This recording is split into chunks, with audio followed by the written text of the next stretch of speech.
Good afternoon to you all. We're delighted that you could join us for the launch of the fall session of the Canadian International Council's National Capital Branch programs. My name is Elizabeth Kingston. I'm the president of the branch, and we will be discussing Canadian diplomacy, past, present, and future. I would like to begin by acknowledging that I'm speaking to you from Aboriginal land that has been inhabited by Indigenous peoples from the beginning. As settlers, we thank all the generations of people who have taken care of this land. Long before today, as we gather here, there have been Aboriginal peoples who have been the stewards of this place. In particular, we acknowledge the traditional unceded territory of the Algonquin Anishinaabe people. We recognize and deeply appreciate the contributions of Métis, Inuit, and other Indigenous peoples, that the contributions they have made, both in shaping and strengthening this community in particular, and our province and country as a whole. The CIC is represented by 18 branches across Canada and an online publication called Open Canada. Much of this work is accomplished by volunteers, but it nonetheless attracts considerable costs. I invite you to click on the link to donations in the chat at the bottom of your screen to contribute to the work of the CIC. And I also invite you to join one of the 18 branches across the country. This event is welcoming over 350 participants from across Canada and from 14 countries. We're delighted this afternoon to have with us Senator Peter Boehm and Pamela Isfeld. Senator Boehm was appointed to the Senate in 2018. A career Foreign Service officer, he served as ambassador to Germany, minister at the Embassy of Canada to the United States, as well as ambassador to the Organization of American States. He's a former deputy minister and assistant deputy minister for the Americas, North America, and consular affairs. He has served several prime ministers of Sherpa for the G8 and G7 summits, as well as the summits of the Americas and nuclear security summits. I met Senator Boehm back in 1997, when we both were assigned to work with the first parliamentary conference of the Americas. It was an event that required a strong diplomatic presence at many levels. Pamela Isfeld is president of the Professional Institute of Foreign Service Officers and has been president since July 2017. She's the association's first full-time president, representing nearly 2,000 members at home and abroad.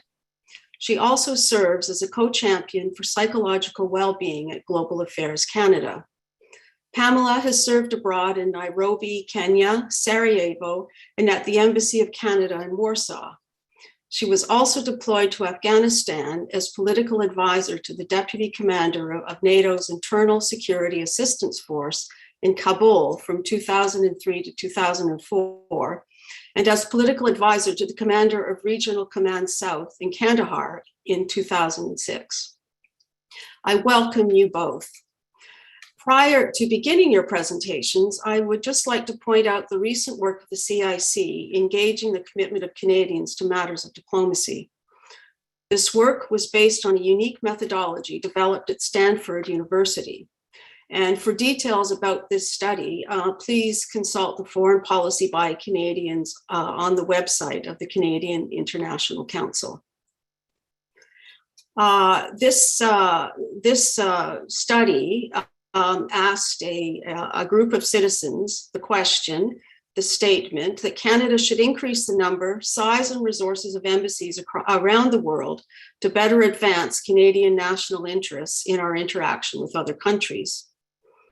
The pre-deliberation poll results indicated 68.2% approval with a 10.9% opposed, while post-deliberation results indicated 58.4% approval and 25.5% opposed, representing a margin of just over 10% drop for approval and a 15% increase for disapproval, respectively. When asked, Canadians thought that many other issues needed to be addressed first, such as the need to improve its human rights record and climate change, rather than spending money on embassies. Moreover, Participants wanted to see a cost-benefit analysis to determine the level of resources to be spent on the placement of embassies. While this drop in the score of diplomacy was noticeable, we were aware that foreign policy is seldom a topic of major interest for political parties whose focus is too often on domestic matters and the next election. We also sense that there is a noticeable decline in Canada's international presence. Our diplomatic corps, for example, is disillusioned, and our aid budget continues to languish. Canada has lost 2 consecutive bids for a UN Security Council seat. We are almost totally absent when it comes to UN peacekeeping missions. Relations with major players in some of the world's most strategically relevant regions, such as China, Russia, Iran, and Saudi Arabia, have also reached new lows. Often it seems that foreign policy decisions of late are intended to appeal to particular electorates and not what is really in the national interest. So how do we square this with those who realize the importance of diplomacy at its myriad of levels: executive, political, defense, and parliamentary? How do we attract those whose expertise is required? And how do we bring about a realization in Canadian society as to the value being beyond monetary of the importance of diplomacy to our own well-being as Canadians? I cede the floor to Senator Boehm and then Pam Isfeld to seek answers to these and other important questions. Again, thank you very much and welcome to both the 2 of you and all those who are participating this afternoon. Peter. Thank you very much, Elizabeth, and welcome to all of you who have joined us here. I'm delighted to be on this podium, on this panel. I'm a great admirer of the Canadian International Council. It was founded by one of our prime ministers a long time ago, Sir Robert Borden. And I also retain, and am happy that Pamela Isfeld is with us, my affiliate status with the Professional Association of Foreign Service Officers. I'm proud to keep that connection. With respect to what Elizabeth just said, having an exercise like foreign policy by Canadians, as I think the CIC is calling it, is I think very good, particularly since there hasn't been much emphasis on foreign policy or trade policy, for that matter, in this particular election campaign. There was a bit at the tail end of the French language debate. Say what you want about debate format, nothing on foreign policy really came through in any sort of meaningful way. So what I thought I would do in a preliminary way is talk a little bit about how I see the priorities for the next government, and then talk a little bit about the vocation and what has changed and what the pandemic may have changed, and that gets to some of Elizabeth's points. And I'm very much looking forward to the discussion. I see the counter is already showing over 190 participants, so we could be here for a long time if we want to be, and if you want to ask questions. When I said that foreign policy really doesn't figure in election campaigns, that has been very true. And in those election campaigns where foreign policy has figured, it has almost always been something to do with the United States, our neighbor, our big ally, our primordial relationship. And I think as we look back, and I'm a bit of a historian by training, it was really the 1911 election that was a biggie in terms of foreign policy, and it was fought on reciprocity with the United States, and it wasn't a treaty per se the way NAFTA is today, but it was the idea that both the House of Representatives and then our House of Commons, and then the 2 Senates would ratify a pact of some kind. It was worked up in discussions within the Laurier government and with the U.S. But then it got a little complicated when the Speaker of the House of Representatives in Washington said that this would be the first step towards annexation. Well, boom, that became the big electoral issue, and the Liberals under Laurier lost. Again, in 1988, in the election then. The free trade agreement with the United States came up in the discussions and was debated. And in 1993, it was NAFTA. In each instance, one party was saying, well, we're going to renegotiate it. It's not a good deal for Canada. And in the end, of course, the deals came through as they were. Afghanistan has come up in this election. I know a lot of people at Global Affairs, at Immigration, Refugees and Citizenship Canada, and at DND and in the Canadian Forces have been working on this file tirelessly behind the scenes. But it is a policy issue in the context of 4 Canadian governments having worked on this over a long period of time. And it is discussion, but it is not, to my way of thinking, a big, huge issue in this particular election. As we look ahead and setting aside for a moment the relationship with the United States, which is always first and foremost in our foreign policy thinking, or as one of my former bosses in my career, George Haenel, mentioned, it is intermestic. It's both international and very domestic, the relationship with the U.S. I'm going to just set that aside for a moment and then come back to it.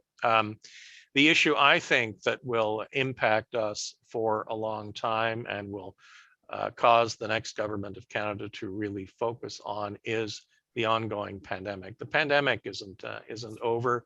We'll be getting our booster shots while people in Africa and in parts of Asia are waiting for their first shot. So it's not going away. It's having an impact in terms of how we view health and medicine. Certainly the activities of the UN specialized agencies, and I'm thinking primarily of the World Health Organization in that context. The way indebtedness is handled through the international financial institutions, particularly the IMF, the ability to achieve the 2030 agenda, the Sustainable Development Goals, is impacted, has an impact on borders, it has an impact on travel, has an impact on the internal movement of people. So you'll have many more displaced people looking for a better future, either within their countries or in adjacent countries, or emigrating to a great country like ours. So it is an overweening policy issue. It requires a lot of work in the G7, in the G20. Maybe different thinking at the OECD and the Development Assistance Committee as to how best to address this on the part of the donor community.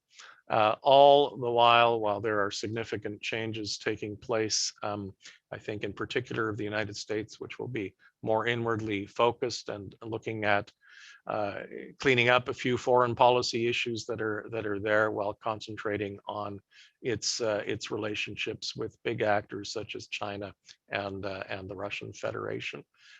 For Canada, as a multilateralist, or as Elizabeth suggested, our multilateral interests have waned a bit, and maybe the reputation a bit as well.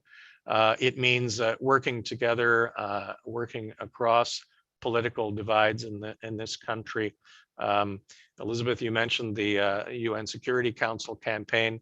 Norway declared its intention in 2004. We're always seem to be late in the game, and we never seem to get a bipartisan consensus that this is a good thing. So we actually essentially managed to destroy ourselves from the inside before we even get too much of a shot out there. And I worked on both of the last two unsuccessful campaigns. So I think as we look ahead, is there an emerging Biden doctrine? I think the Biden doctrine has been there for some time. In some ways, he's the anti-Trump, but in other ways, President Biden has shown that it is America that matters, whether it's the Buy America policies, whether it is looking at issues internally in terms of the domestic implications more so than what the abroad might think. This will be important to us in terms of being next door. Our ongoing relationship with China continues, I think, to be a concern. We can get into that in the discussion. I was on the march for the Michaels as well, but it's more than just our two unfortunate and other unfortunate Canadians who are incarcerated in that country. I think we need to look at in our foreign policy at cybersecurity issues, the impacts of social media, and indeed our best manner and ways of getting our messages out in an undistorted way. And of course, with that is the concern about authoritarianism rising on the planet, and as an extension of populism. Last point I want to make is that all of this will impact the vocation. I think last told, we as Canada have some 174 points of service around the world, embassies, consulates general, consulates, offices, etc. We have many dedicated staff out there, professional staff, foreign service officers, others locally engaged staff, members of other departments that are doing a job. That message doesn't always get out. It doesn't sink in domestically. There are very few advocates who say that this is necessary for us as a G7 nation, as a G20 nation, as a nation with global presence. But in the aftermath of the pandemic, we might have to look at how we do things differently, how we protect our people who are working tirelessly abroad better, and indeed how governments can come to understand that. So I'll stop there, and back to you, Elizabeth.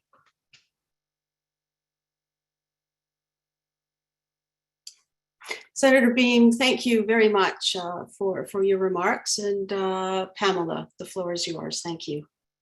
Thanks very much, and thanks to the senator as well for stealing many of my points.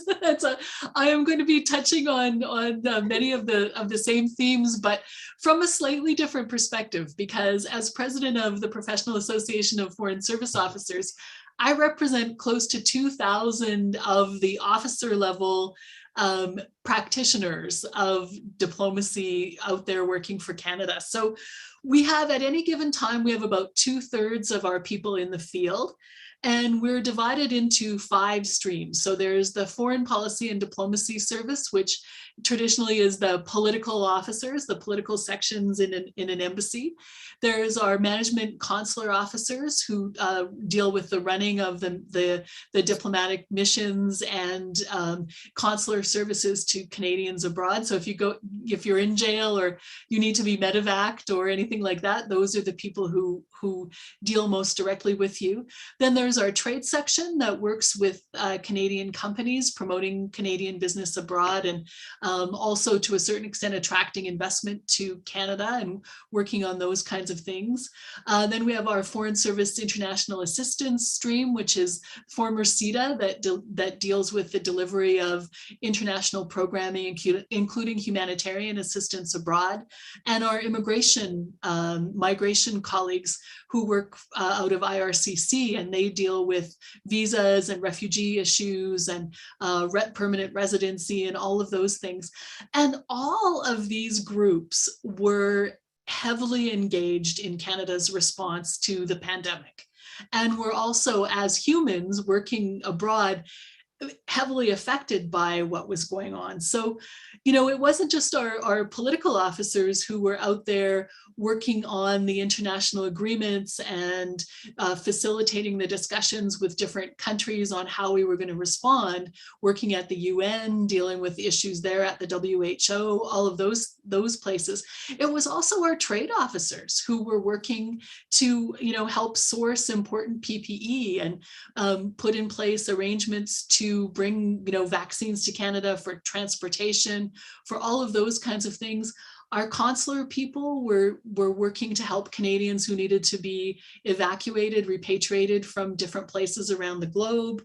Immigration was also working to facilitate family connections and people, files of people who were in the process of moving to Canada and got caught up in the effects of the pandemic, refugees people who were on their way who still needed to get here. Our international assistance people were working on our humanitarian response.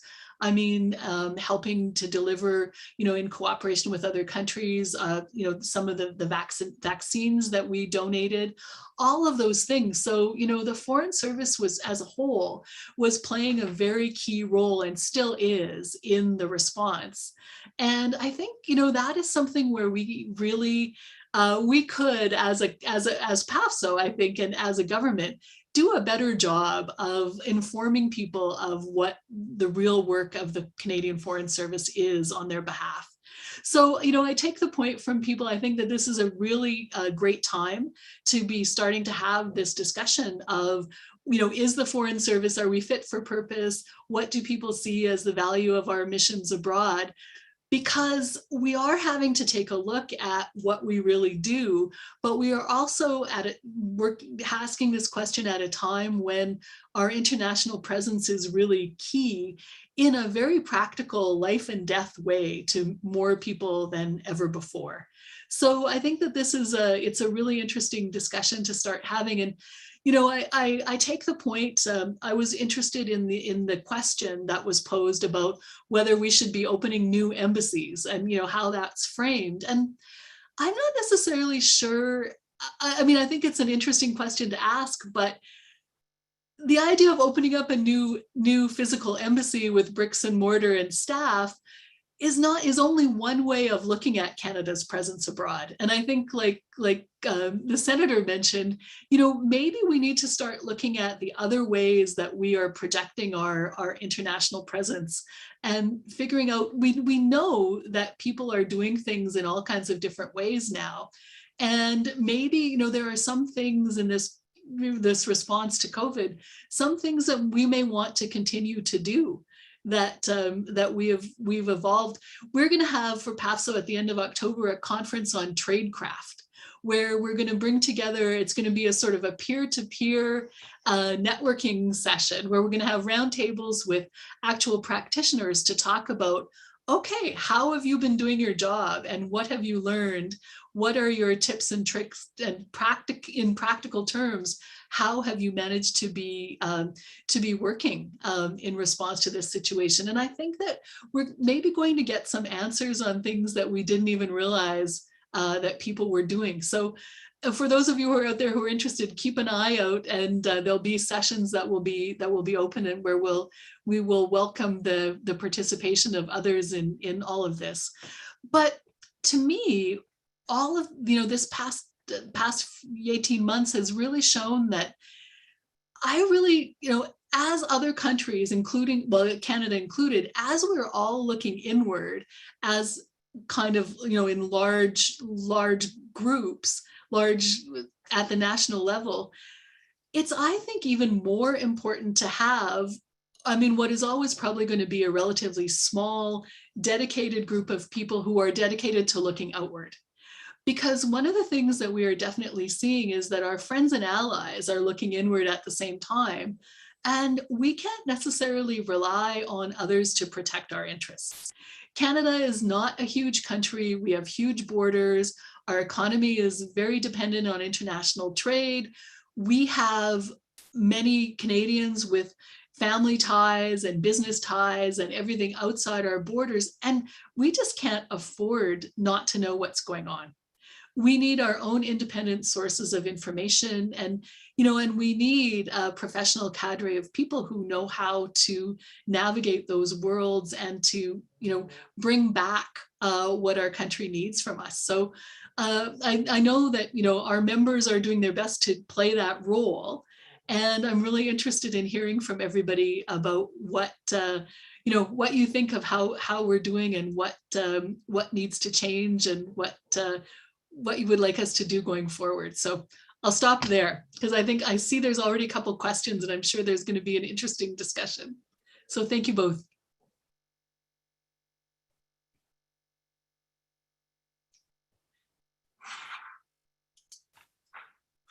Pamela, thank you very much for that. I very much appreciate that you are stating that while there's so much of an emphasis on looking inward, that it makes it all that more important for us to engage abroad. And I thank you very much for that. I just wanted to remind people that if they have questions, to please put them in the Q&A prompt, and we'll do our best to answer them as we go along. But just in the meantime, I do have a few questions that I would like to pose to you both. It said that diplomacy is a method of confidence building and trust to enhance relations between sovereign states through dialogue and negotiation in order to avoid misunderstanding, distrust, and conflicts. As such, Canadian diplomats, career diplomats, play a significant role in protecting Canada. So if this is true, why do some leaders disparage their career diplomats? And also, if you could ask, Peter mentioned that there are, I believe, 174 points of service around the world. But how many career diplomats, foreign service officers, do you know that are currently providing diplomatic services? And how many non-career diplomats are providing diplomatic services? So if who would like to go first on that one? Let me try, Pam, or do you want to go? Okay, I don't have the numbers, and even my 174 came out of 3 years ago, and I don't know if there are more points of service now or fewer. But at any mission abroad, and I've been at a few, you also have representatives from other government departments, and agencies. So there's a fair number, and whether they are conducting what some might call traditional diplomacy or not, it's all about influence and getting a Canadian position across.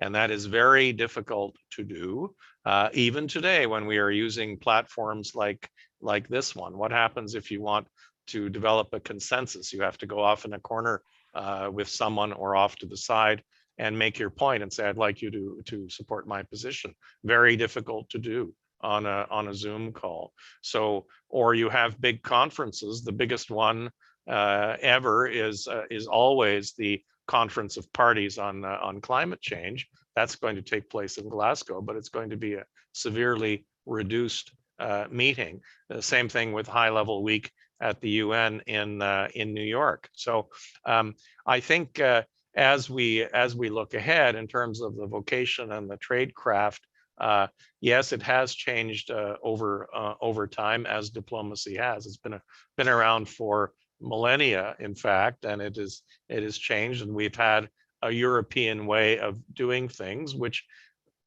also changed when the US came along. So if we reflect over the past few years, President Trump had a total disdain for traditional diplomacy. I witnessed that firsthand. Many others have as well.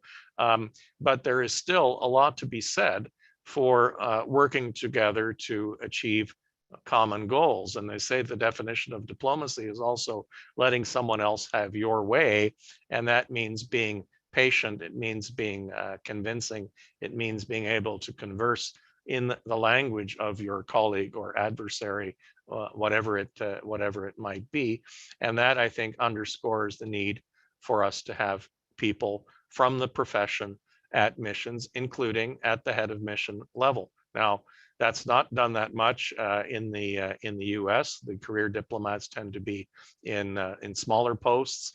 And in our case, we also have political appointments and political appointees. And the rationale behind that is to have someone who will have the ear of the leader or the ear of the minister, and the trust and confidence that might not come automatically if someone is coming up through the public service, through the foreign service in those sorts of jobs. I find it incredibly unfortunate, and I'll stop my intervention on this point, that over the years, there hasn't been enough support given at the political level for the work that our women and men do abroad, for the risks that they take. There's a perception, and I even felt this as a deputy minister, as I sat in deputy ministers around town, that it's about cocktail parties. Well, it's not. I hated going to cocktail parties. I went to many, of course, but that was not what you do. It's sometimes being on the front line, and that can be dangerous, and it can really impact your mental health as well. I'll stop there. Thank you, Senator Boehm. Pam, do you have something to add? Yeah, I mean, from PAFSO's point of view, the issue of the question of whether leaders disparage career diplomats. I mean, we have, we've heard of things from time to time. I mean, there was a sort of a dark period that shall not be named a few years ago where foreign affairs felt like they were really, picked on by the political level. But I would say that honestly, in my experience, even during that dark period, when we actually met with the people and we actually were working on an issue or engaged in a visit or something like that, I always felt the appreciation of the people that we interacted with. And, there are all these famous stories. I mean, Peter would know them better than me about how, Trudeau, the father, didn't think much of the Foreign Service, and then after he worked with people for a while, said, "No, I've come to understand what these folks do." I think, in a way, it is kind of a symptom of the way the profession as a whole, in that, there's the whole larger issue of public image and so on. And then diplomacy really is a person to person, interpersonal, like in military terms, it would be the equivalent of trench warfare. It is really getting down and actually talking to human beings, human being to human being. And it is a discipline. If it were just us and say, the Australians or the Brits or all the countries, all the people that we tend to have a more natural rapport with, we probably wouldn't need a lot of the infrastructure and the various systems and protocols and things that we've evolved. But it's not, right? We need to deal with countries and people who are not necessarily who we would pick. I mean, I did two assignments as a military political advisor with NATO in Afghanistan. And I'm watching what's happening now, and the whole question of, well, will Canada or will other countries deal with the Taliban? And the answer to that is yes, they will. They will have to, because those are the authorities that will be in place in that country. And there will be things that need to happen between Canada and Afghanistan, and somebody is going to have to talk to somebody. I mean, it may not necessarily be a foreign service officer, it might be somebody else. So I think that, in some ways it's maybe kind of it may just be something that just comes with the territory. I mean, one thing I learned when I was working in Afghanistan was this acronym from the Brits, EAT, Enemy Allied Terrain. So whenever you were complaining about something, you ask yourself, is it enemy? And the Taliban are being mean to us? You don't get to complain about that. That's your job. You have to deal with it. Is it your ally? Is it, the minister or someone who is on your side, but maybe giving you a hard time right now? Will you deal with that a certain way?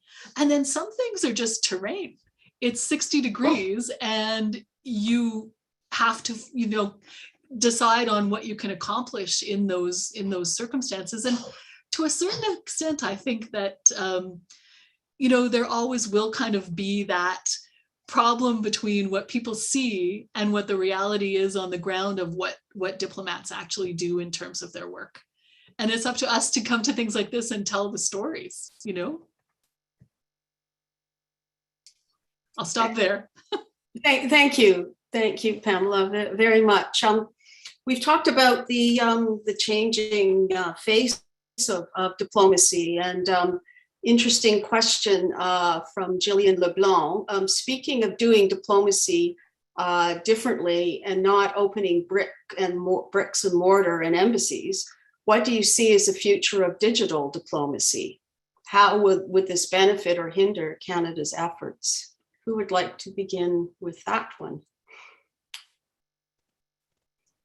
Peter, do you want me to start with that one, since I have the we've been grappling with the virtual business for a while at PAFSO.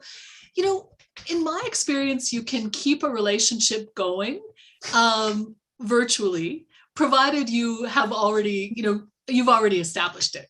I mean, we haven't yet got to the point where we're opening up new relationships and making new connections. And that's where it's going to be interesting to see what you can do on Zoom and so on.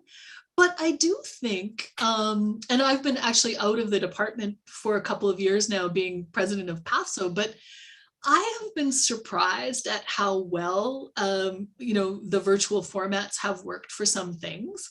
And I think that my colleagues who are currently in the field are saying the same thing. I think that in some ways there are things that are easier. You don't have to necessarily get on a plane for every meeting. You can pick and choose when you go and how you go. And I think maybe there are some opportunities, but I don't think it's going to substitute for being able to make those human connections and really understand what's going on.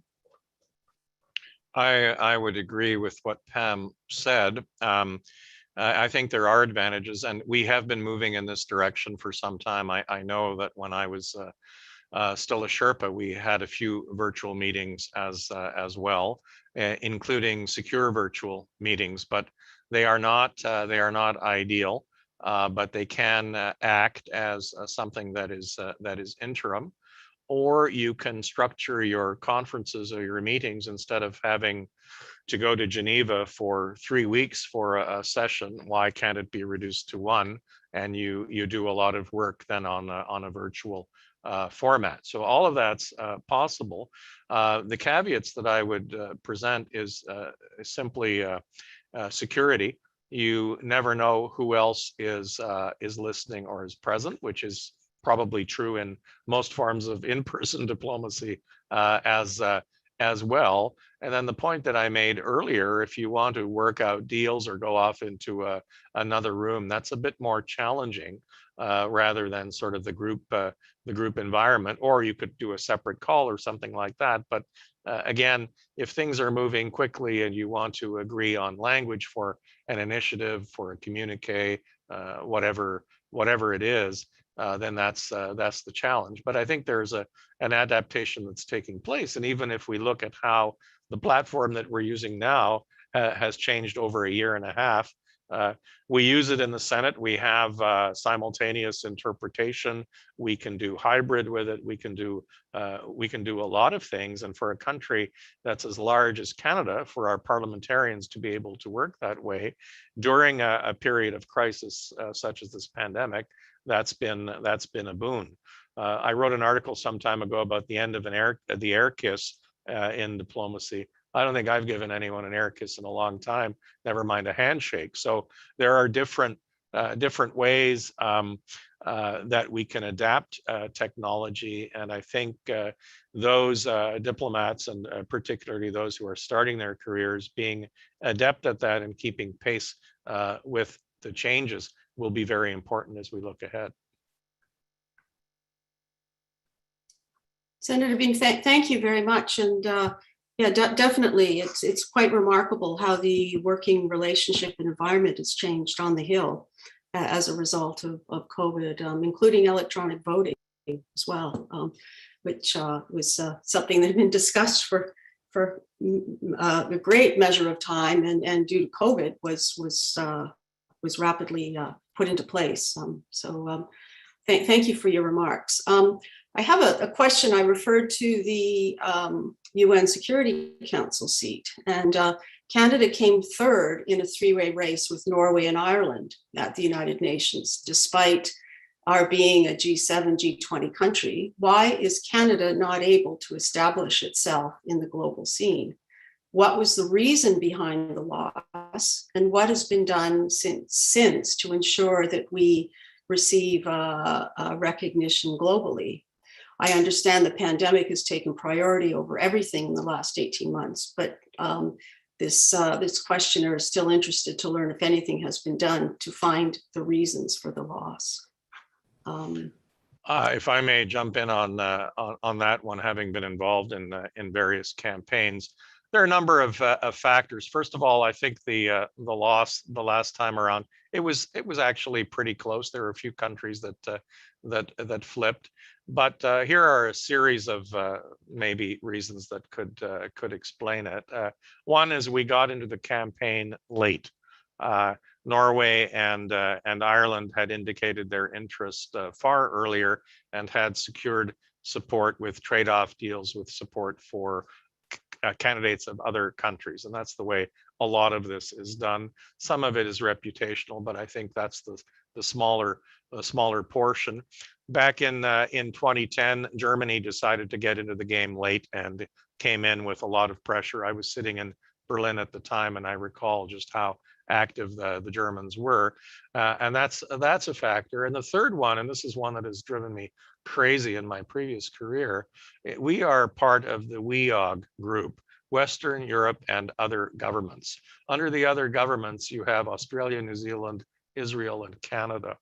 And it's tough being in a European group with a Europe that is much more cohesive and where European candidates, of course, are regularly supported by the Europeans. I had argued years ago when I was going through my Latin American period that we should be members of the GRULAC, so the Latin American and Caribbean group. They always agree on their slate of candidates. They don't fight amongst themselves, it seems, and it might be a lot easier for us. Well, my report on that from Washington at the OAS was laughed at in the department at the time, but I still believe that could be a factor.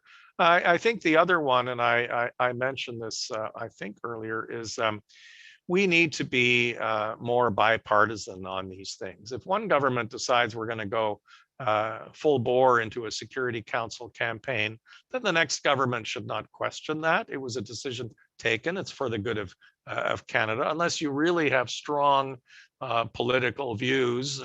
And that came out in the 2019 campaign, that our aid budget should be slashed, for example. Silly. I mean, you slash the aid budget, you might as well forget being in the G7 or being a country of global significance. So I think there are various ways to handle that, but the UN Security Council issue has been one that's bedeviled us now for 2 decades, and no doubt will in the future as well.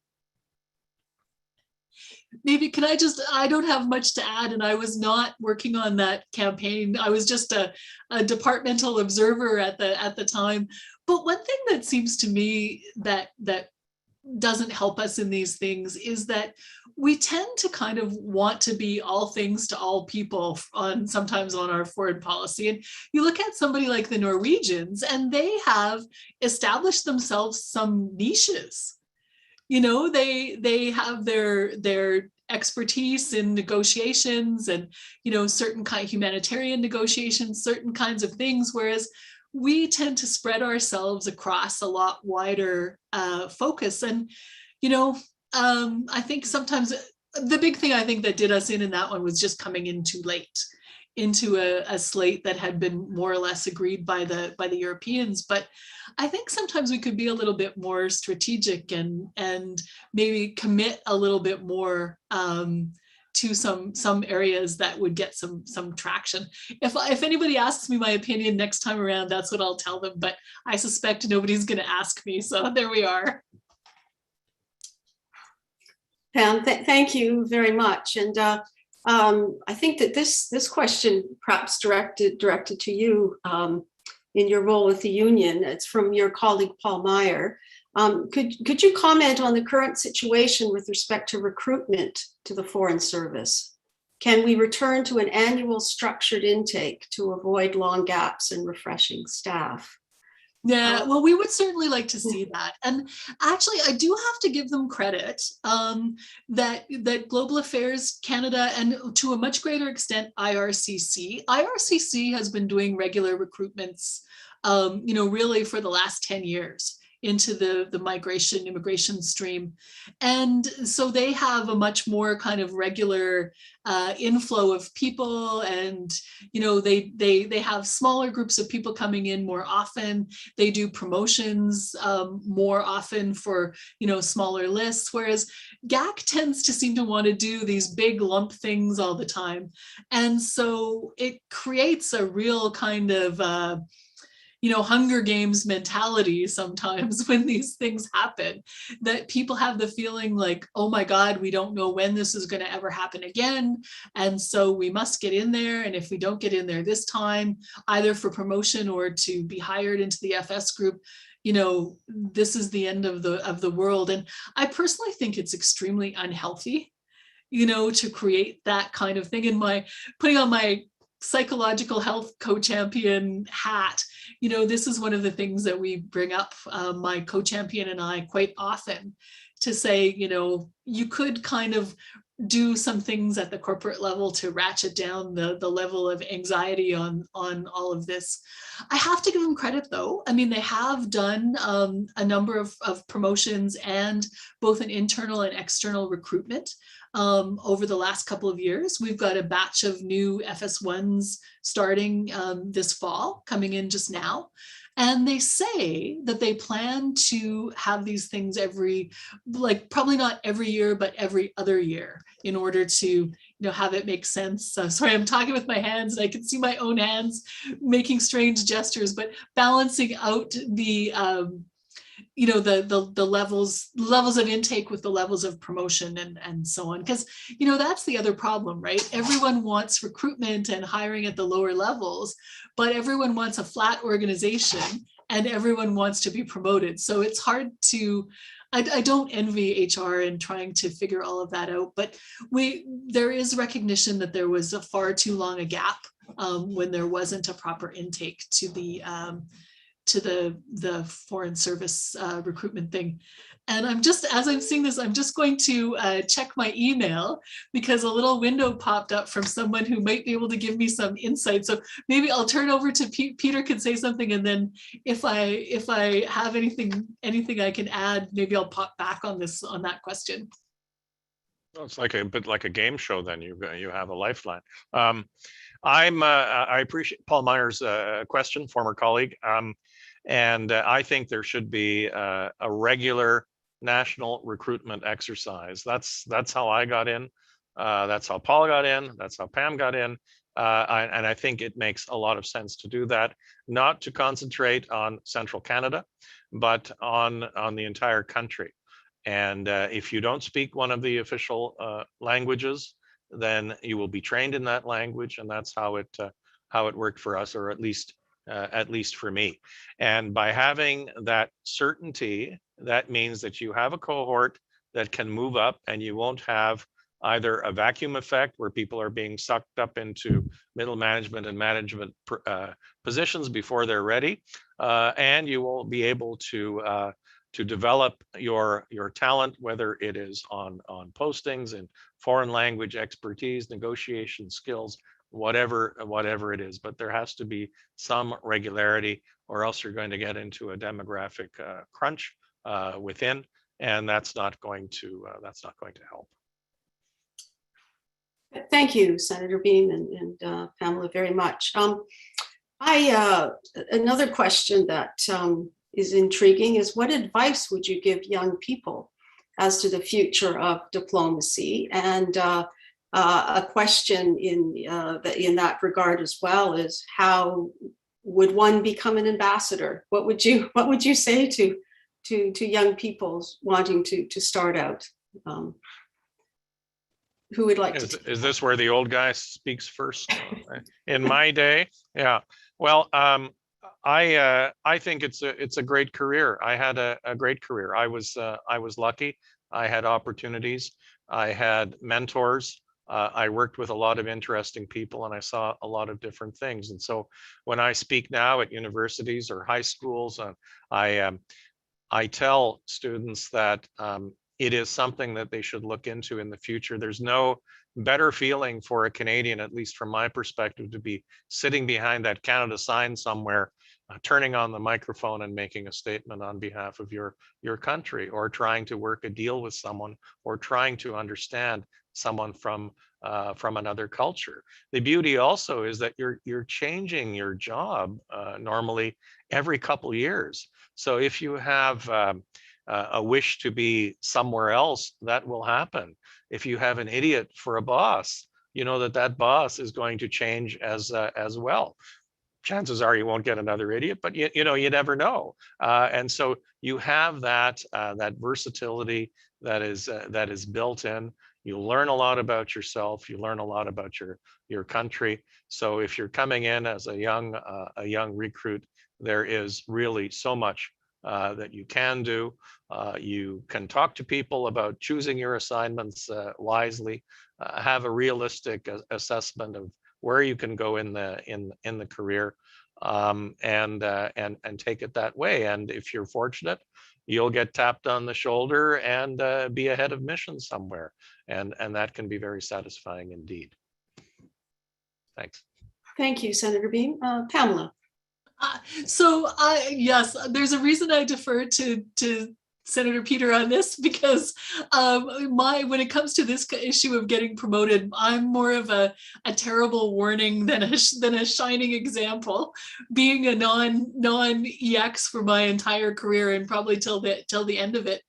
But I mean, I would say for anyone who is looking at a foreign service career, you know, being an ambassador, I'm sure it's great. I have been chargé, you know, while my boss has been away, sometimes for, you know, a few months at a time.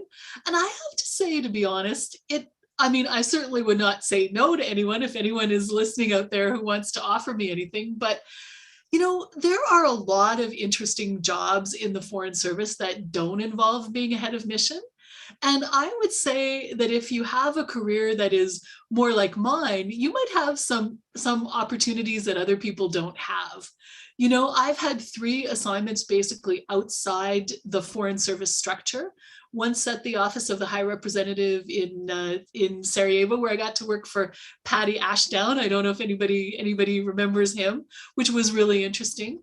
And then twice with NATO in Kabul and in Kandahar, where I reported to various generals. And you know, those assignments were not necessarily of interest to people who were really on a career fast track, because they're taking you out of the system and you're evaluated by somebody who is not necessarily in your structure. And, you know, it can kind of go, it depends really on who you're talking to, how valued that kind of experience is in the hierarchy.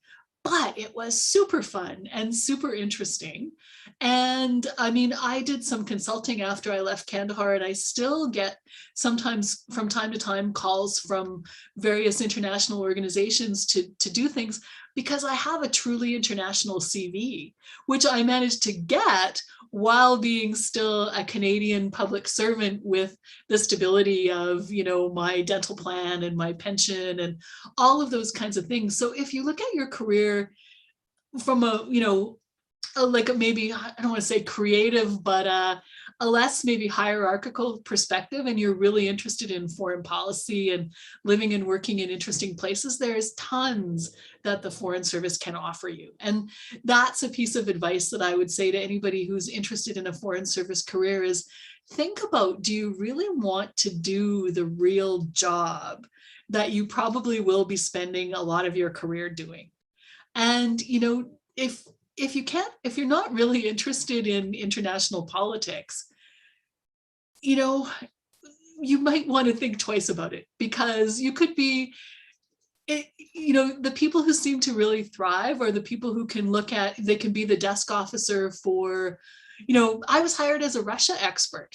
Or Soviet Union expert, I hate to say it because that's how old I am. And my first posting was in Nairobi. And it was super fascinating, but I never expected to end up there, because that's how the Foreign Service works. If you have that ability to find interest in what you're doing, I think, you know, you're probably going to have a happier time.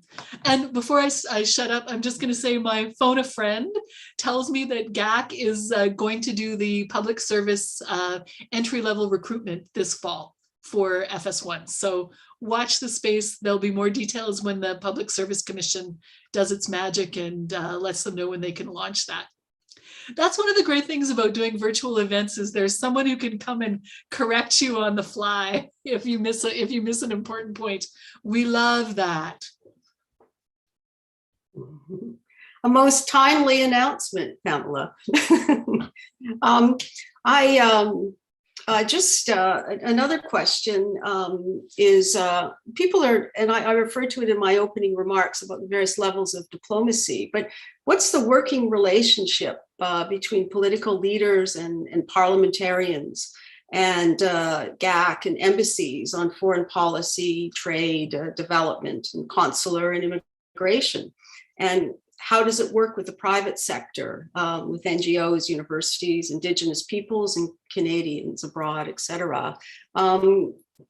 Senator Boehm, would you be able to say something about that? For the next half hour, Senator Boehm will hold forth on this important subject.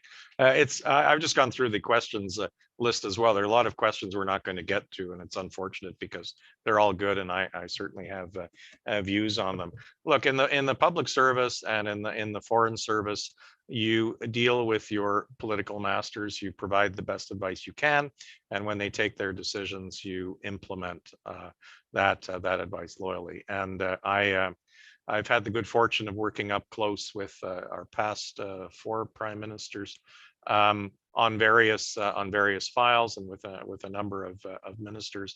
I know that the advice is appreciated. There are a lot of different factors that go into making a decision, and decisions are tough. But I think the respect level is there, and I think it's critical. And as I said in my preliminary remarks, it doesn't always come out that way, but there you have it. With respect to the private sector, you ask any business in Canada who have international dealings, they know that our Trade Commissioner Service is doing a great job for them. You ask Canadian citizens who fall into difficult circumstances abroad, they know that the MCOs, the Consular Service, is there for them. And we do very well. In fact, other countries have seen our foreign service as one of the best in the world. We don't trumpet that because we're Canadian, but I think it's all very true. So there is a real potpourri of give and take on all fronts. But I think it is there. Obviously, with the pandemic, some of these services are probably going to change, and approaches will change. But I think the professionalism is something that Canadians can count on, and that we parliamentarians, I come up to 3 years in the Senate next month. I have learned a lot too, being on the other side now in Senate committees, whether Foreign Affairs and International Trade that I used to chair before dissolution, or National Finance, where I also sit, where you see the work that is coming forward and for us to provide oversight. So, the system works. It's not perfect. It can always be improved, but the relationships, I think, are pretty strong. Thank you, Senator Boehm. Pamela, do you have anything to add to that at all, or? Not so much. I mean, my experience of working is more, is at the working level, more often at missions abroad, where you're running visits and organizing meetings and things like that, and people, parliamentarians and ministers come to your mission.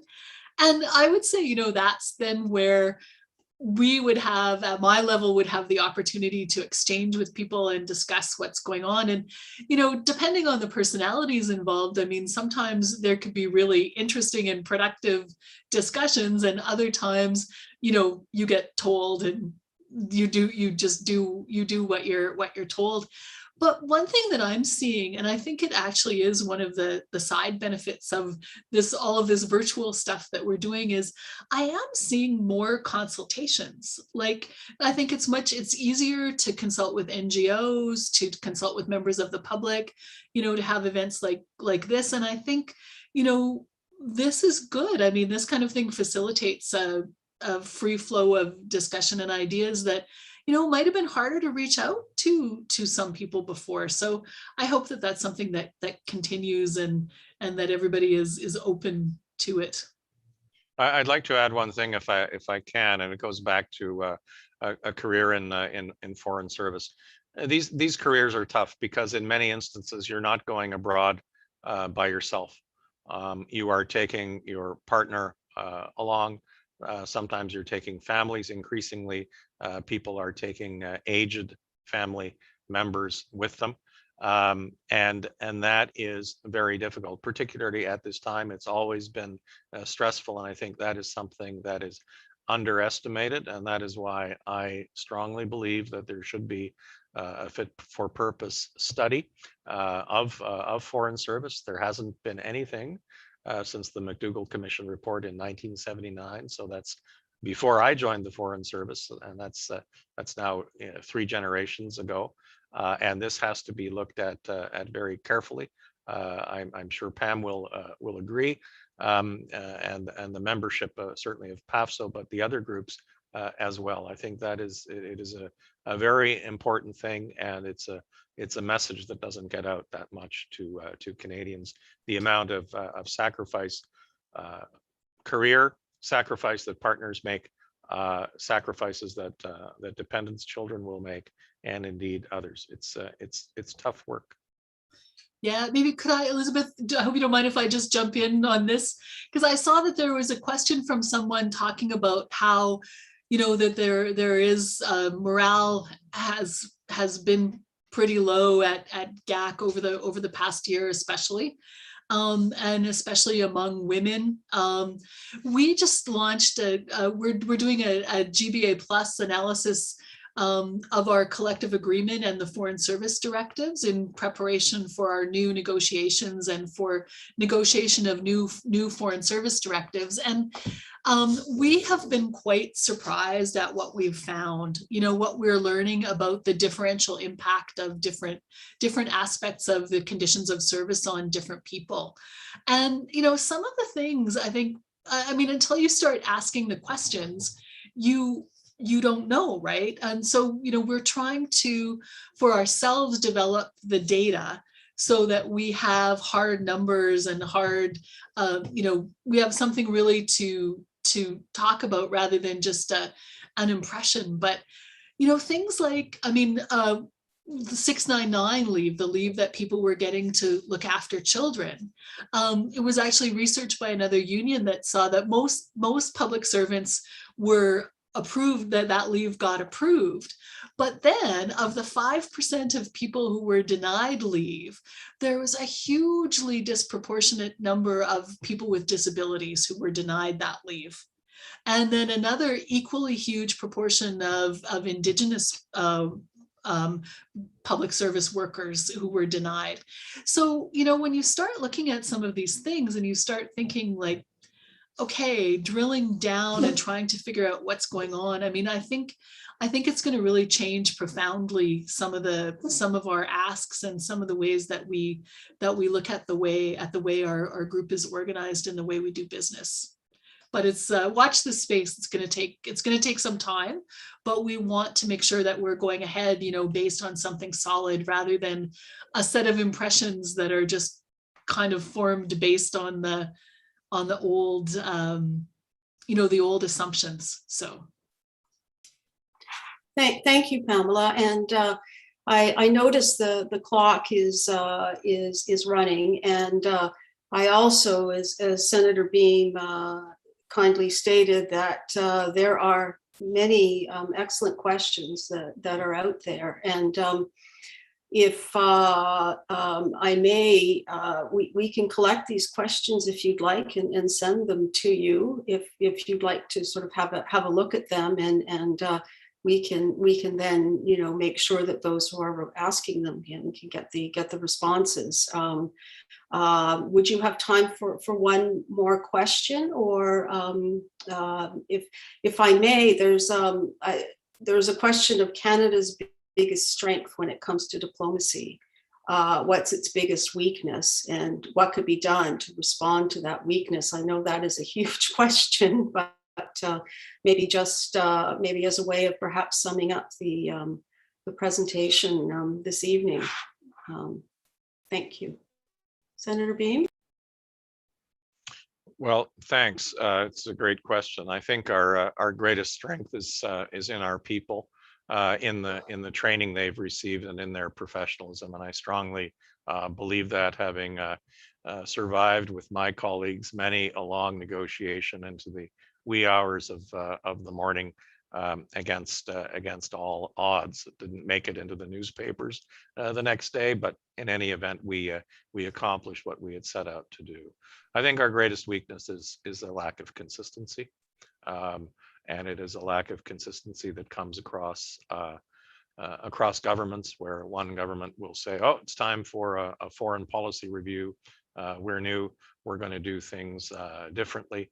Either it's a call saying that we're back, or it's a call saying we don't have to go along to get along. That kind of summarizes the the approaches of the past, shall we say, 10 years or so. So, and I think that's important. And when I look at other foreign ministries that I know well, some in Europe, in Germany in particular, the approaches tend to be deliberate. There are certain mechanisms that continue over the space of time, and there's not a constant wish to reinvent the wheel. So I think consistency is very important, and maintaining it.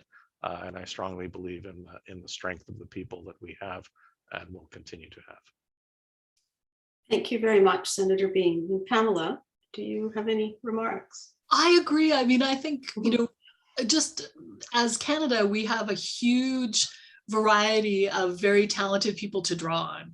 We have people with all kinds of different language capacities. We have, multiple excellent universities where across the country where we can recruit people. We have all of these things. We have an internationally oriented population. To a disproportionate extent, people used to living and working and traveling abroad, and they have that kind of internationalist outlook before they even start with global affairs. I guess, our weaknesses, I agree with the consistency, and I would also say maybe a certain unwillingness to really face what the demands are, and to recognize how many people you need to actually do some of the things that you're aspiring to. When we were talking about embassies and whether we should be opening new ones, I have to admit, I was thinking about, in the past, there have been various moves to open like what we call suitcase embassies, of only one diplomat or, one or two people. And you have to ask yourself, sorry, my dog is now joining the fun and he insists. So you get to meet Squiggy. But you have to ask yourself, does it make sense to have one person in a place like even when I was political advisor on the NATO missions in Kandahar, I was the only person at first, the only foreign affairs person. I didn't have a deputy or a backup. And I think sometimes we tend to not really look at the amount of resources, be realistic about what it's really going to take to be effective.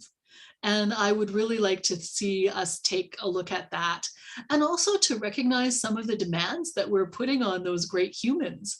When you have people like I was hearing from some of our consular officers in the thick of the pandemic last year, who had gone for 3-4 months without a day off, human beings can only do that for so long. And I think it's a weakness in our system that we're not willing to really put the resources realistically where we need them. So, but, easy to fix, right? One thing I forgot that I really want to add, I joined what was then the Department of External Affairs in 1981. It was not a diverse department at all. It was a male bastion. I was seen as part of the diversity because of my surname. and the fact that neither English nor French was the first language that I learned. So the place has really changed. There's been a lot done towards gender parity, towards reflecting Canada's diversity, towards really bringing everyone into a big Pearsonian tent, and I think that's a very good thing. Senator Boehm, thank you very much, and Pamela, thank you as well very much for a most engaging conversation this evening. And as you can see by the questions and the enthusiasm, that it's a subject that inspires much thought and much debate. And if I may suggest that might be interesting to reconvene after the election at some point, and as the new government gets formed, and we see what their direction is, and what people's impressions are of that. But I thank you very much for this conversation, and for also your support and interest in the work of the Canadian International Council. And I wish you both a very good evening, and thank you. Goodbye. Thank you. It was a pleasure. Thank you.